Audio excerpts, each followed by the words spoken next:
Hello everyone. I can see people a little bit gathered into a few bits and pieces left, but it's exciting to still see those of you who didn't leave this room to the other side.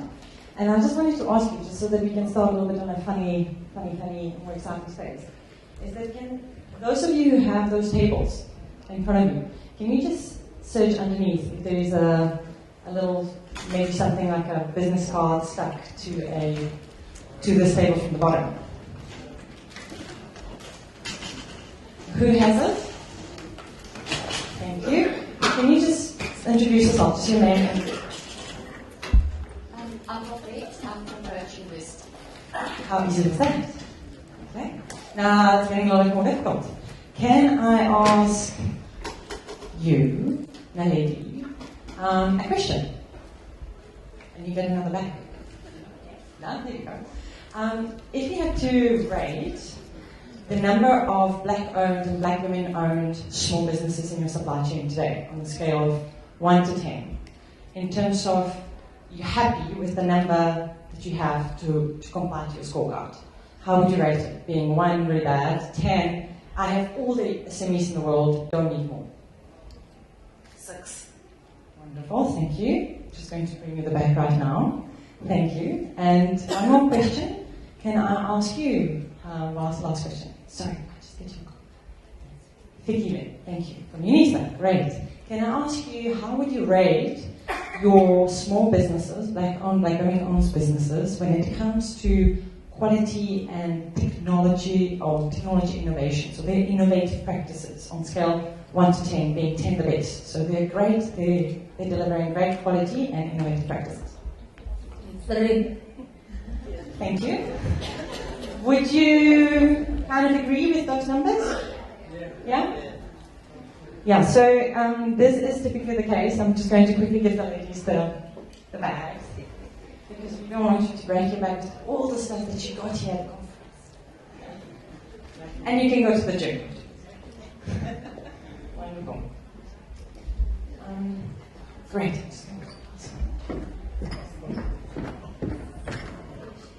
So now in the clicker, right here. So before we go beyond the compliance, I'm just going to start with the compliance quickly. So I think that all of us can agree that all these challenges that we have linked to the scorecard around preferential procurement, the ones that you mentioned around, do we have enough of small businesses specifically that are black-owned and black women-owned, right?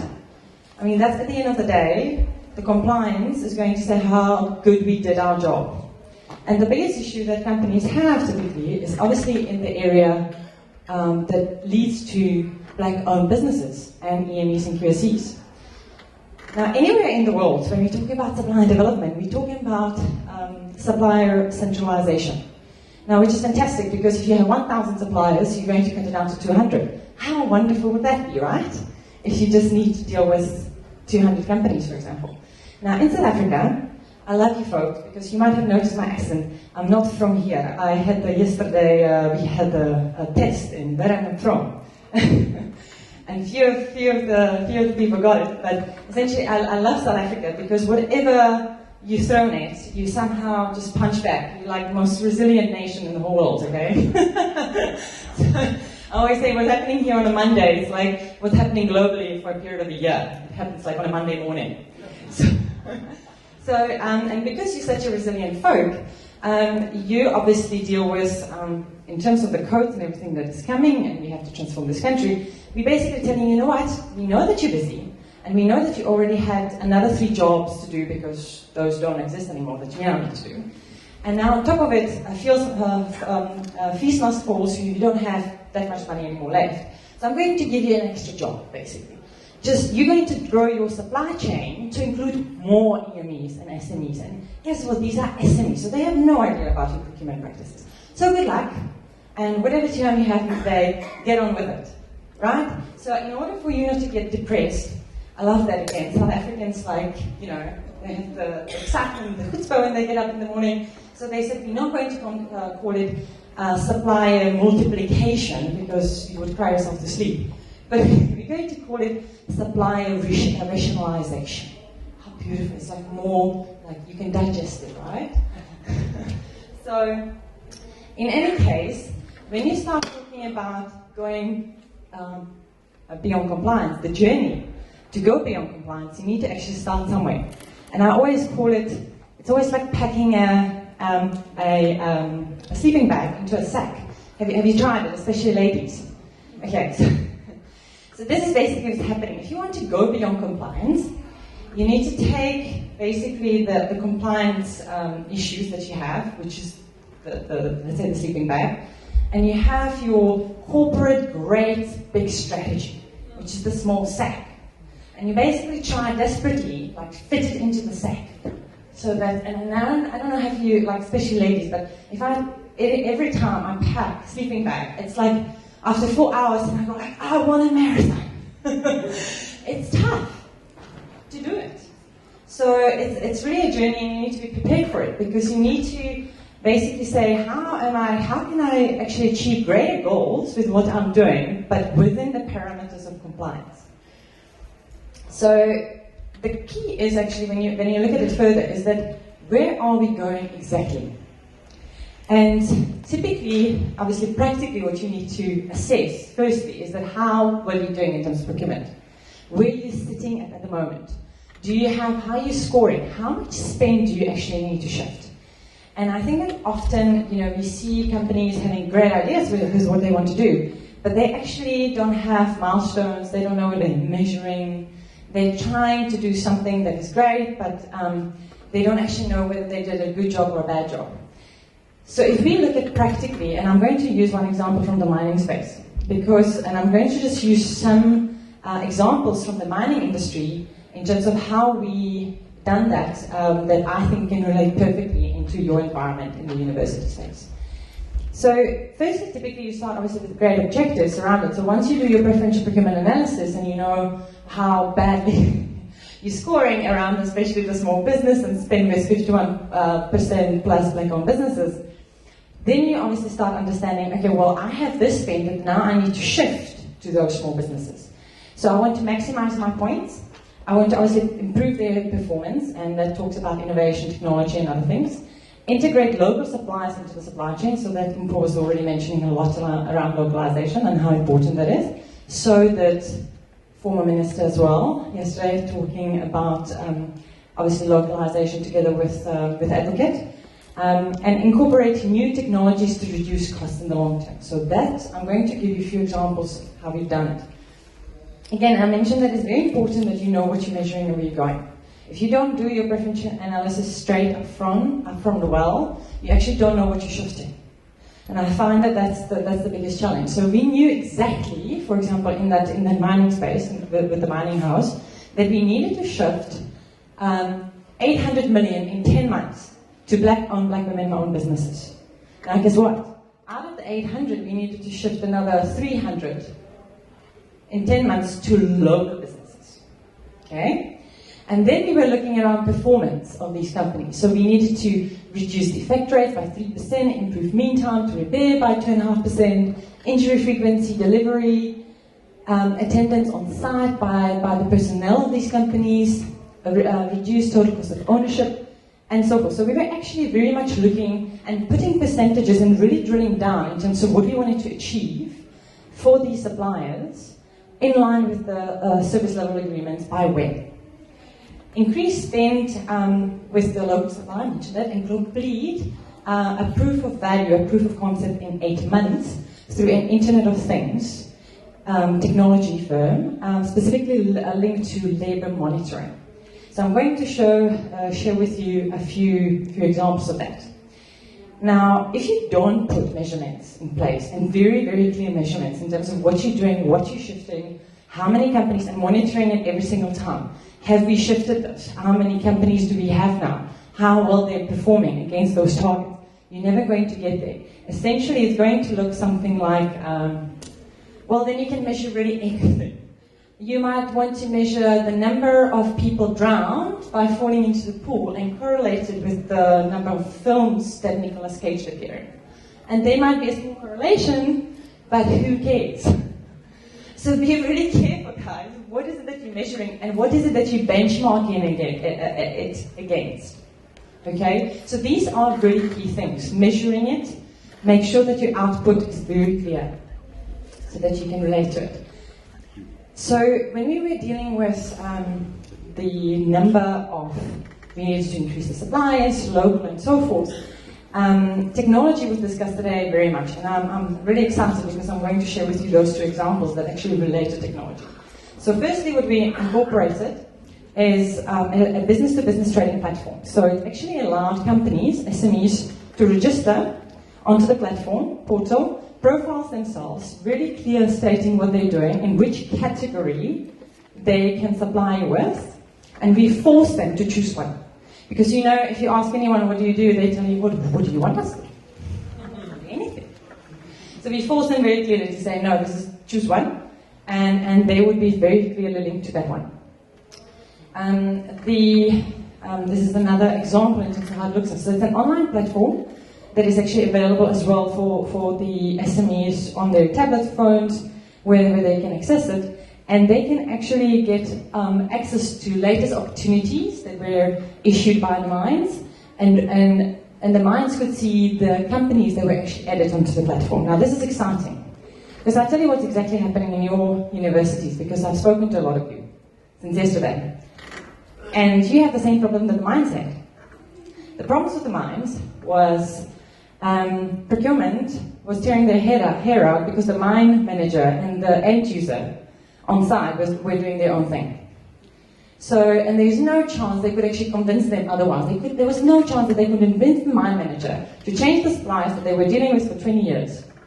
Now imagine the miners are very like, they're engineer-like. Now in your case, it's even more exciting because you have all these professors. Well, good luck to try to train them. At least the engineers, they were having some outputs there that they wanted to, talk to. Your professors will probably say, well, I don't care, I want to do this, and who cares, right? So, so you have even more difficult job. But it was very much possible to do. If it was possible to do in the mining space, I really believe that it's something that can be done in the education space as well. So what it actually forced people, it forced everyone to come to one place. So even that doesn't matter whether you have a campus here, there, or everywhere else. They could actually clearly choose who they want to post the opportunity, or who they want to either immediately buy from, or if they wanted to actually post an opportunity. So there's a business directory, it was clearly vetted, which is also exciting for them. They could see actually one buyer making, whoops. So do you want to help me? Up again? Thank you, I'm just going to quickly scan through those. So what really allowed further is that everything was in one place, and they could see a comment from one buyer to another. Now imagine you could see a comment from one university purchaser to another. Wouldn't that be great? You could also see whether that university is currently buying from that supplier. Wouldn't that be great?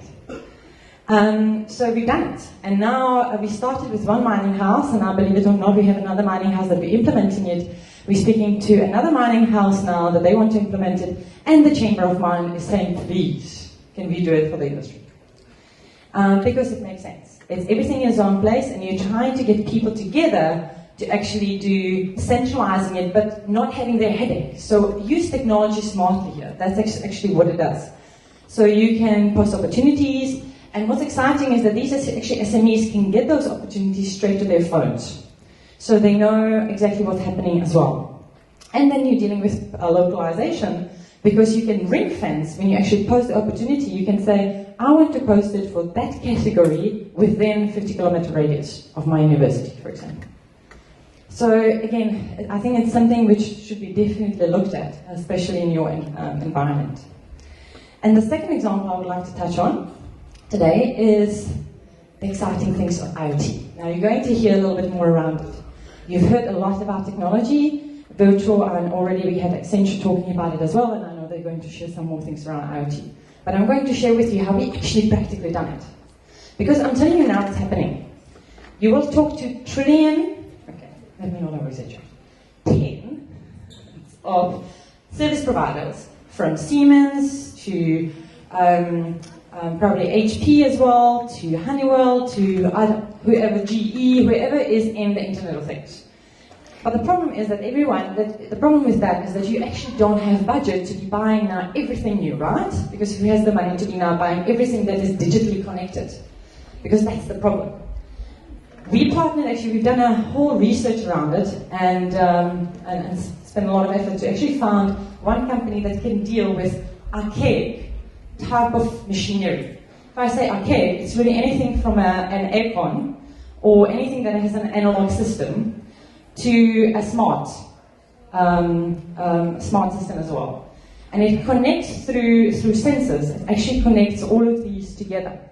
And that's what's really exciting now that we're busy with, where we're actually connecting the different devices, starting to talk to each other. So imagine, I could probably foresee that in your environment as a university, you have, everybody comes in the morning and puts the aircon on, right? So imagine the expense that you probably have around it. Now, if you had an IoT solution that can actually connect all your devices together and now smartly only switch them on as they are necessary and stagger them, you would reduce your operational running costs hugely. Okay, so it's really about how can you do it. And the solution that we implemented, for example, for the gas company was around labor monitoring. So they wanted to actually understand, or they wanted to reduce costs through actually monitoring their workforce. But now imagine in your environment, and now I'm going to take it a little bit further. It's not just suppliers, but imagine students. How many students, how many stories, and I get over terrified when I think about my kids would go to university and would be raped, or anything else should happen to them. Now imagine if through an IoT solution you can actually put a sensor in their backpack that can track your students around the campus. How cool is that, right? So those things are absolutely the critical things that you need to speak to actually need to be thinking in your environment how you can do it. I'm not going to bore you how we necessarily do it for the gas company, and now we're looking at it in the mining space. But that's essentially the key area, is that how can you work? Now you have to be very careful which companies you're choosing, and how we actually done it is that this company, on top of it, that we actually chose, it was a white-owned business. So it was a local business, great business, but it was a white business. So we actually found a black small implementation partner and essentially an EME that had those skills to actually operationally running those systems and then actually do those processes in the environment that we were looking at, in the mine or in the gas company. So now this is how you make it local. This is when you start in implementing also black-owned businesses that might have not had the technology capability, but were a really good engineering firm to actually bring other solutions for you. So now you see how it all combines together. So I'm going to leave with that. I'm just going to put a last slide on in terms of that your output is actually bigger than you think. What we do often, we actually measure as well the social return on investment. The reason why I'm showing you this is that whatever you're doing, it's not just within like how do you improve your bottom line, but actually what impact do you have? When we've done it in the mining house, the impact that we had with all those, with the interventions that we've done, we had a social return investment for every 1 rand they spent, they got 6 rand back. Isn't that cool? And that was really measured in terms of the social impact on that initiative. I'm going to leave right there, and thank you so much so that we're not running, so that you like me and we don't run over time.